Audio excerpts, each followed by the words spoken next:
United Kingdom particularly, Britain particularly, to decolonize? What were the factors? Somebody have idea? Anybody has some idea? So basically it was probably economic yes. reasons. This was economic reasons that they could not sustain these huge empires, stretching from Africa to Asia, and that was not possible.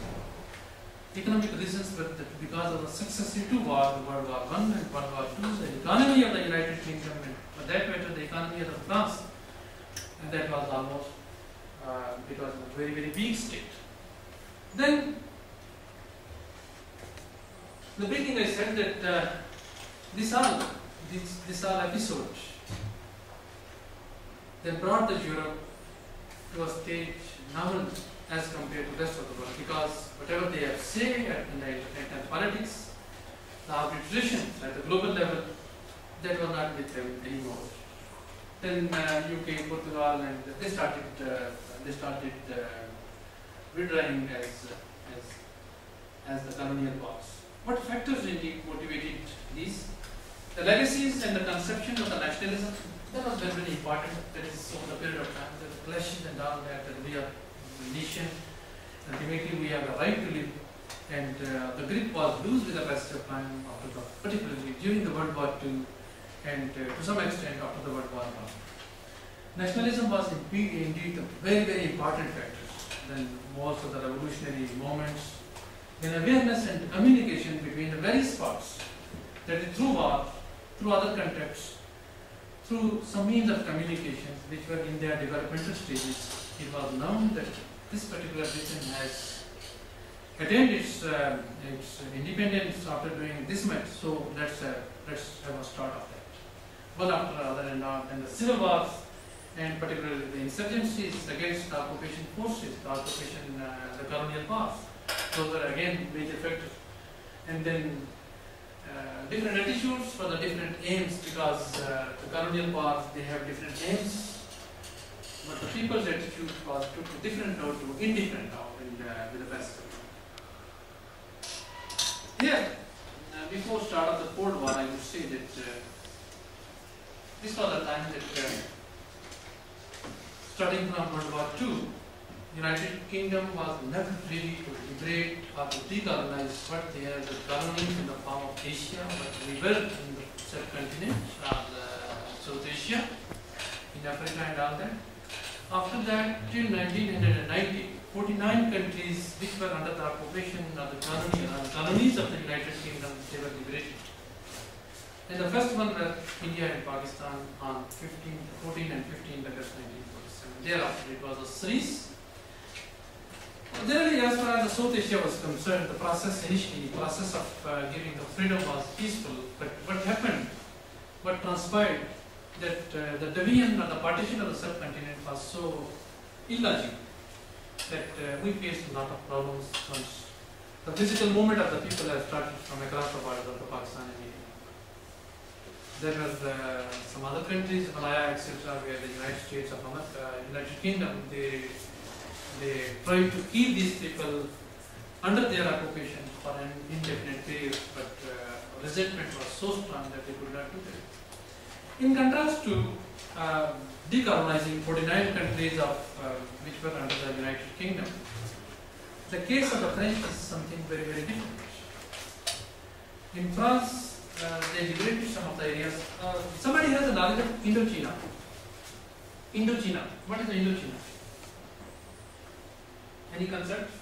Azmi?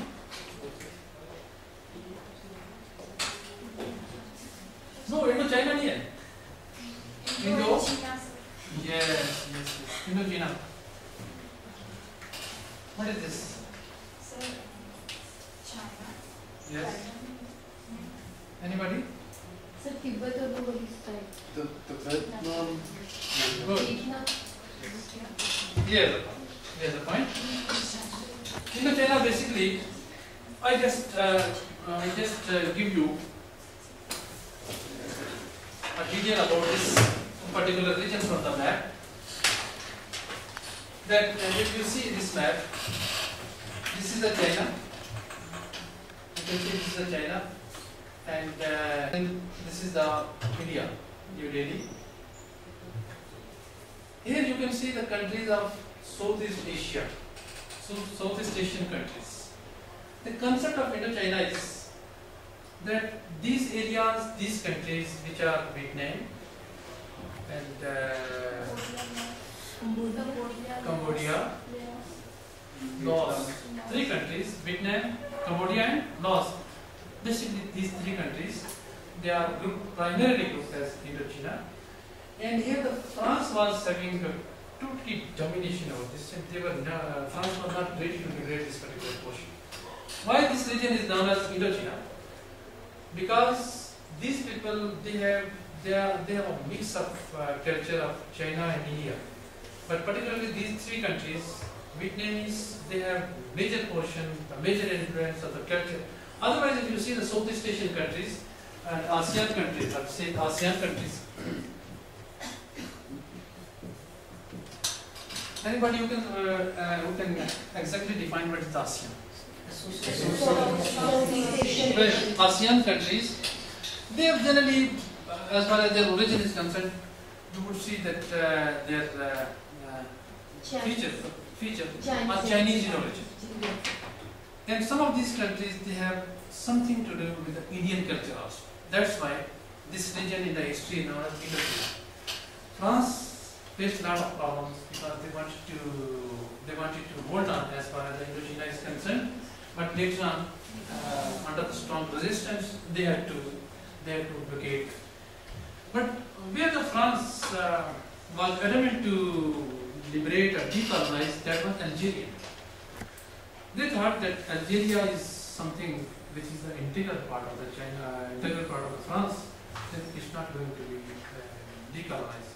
There was a war, and this war left almost more than 50,000 people, the death of more than 50,000 people, although in some of the books it is recorded as 35,000 deaths. In Africa, most of the countries were decolonized comparatively at ease, with the problem remaining with the South Africa. What was the issue with the South Africa? That although it was decolonized, but the power was handed over to the white minority as compared to the black majority. That is the apartheid rule, and this apartheid rule continued till late 80s. It was only after 1998 that through the continuous struggle of the black people of South Asia under the leadership of Nelson Mandela, they could secure their independence. Now coming over to the Cold War. If I say that what factors indeed caused the Cold War, because it was expected that after the end of the World War II, there would be a peace in the world. That's what the merrymakings were as far as the liberal viewpoint was concerned. That is the idealists, they thought that the world should be free of the tension, the bombs and all that. There should be a complete independence. There should be, everybody should have the basic rights, and everybody should remain at peace. This did not happen. The end of the World War II was overtaken by the Cold War. And what factored indeed were the pioneers of the Cold War. These were the rise of USA in the world politics and its conflict with the USSR. Ideological conflict. Which I said that three schools of thought that where the Cold War started. USSR emerged in the world politics as an empire, as a victor empire. And remember that these are the allies. Perhaps they have not respected each other's ambitions, each other's share and all that. At the end of the war, they tried to secure their own, and particularly the United States of America.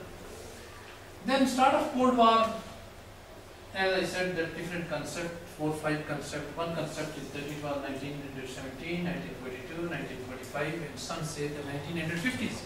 What's the cause? Yes. Tuba has a very good point that inter-Korea War, which prolonged from 1950 to 1953, that was the cause. That was the beginning of the Common Cold War. But here there is yet another viewpoint. there is yet another viewpoint.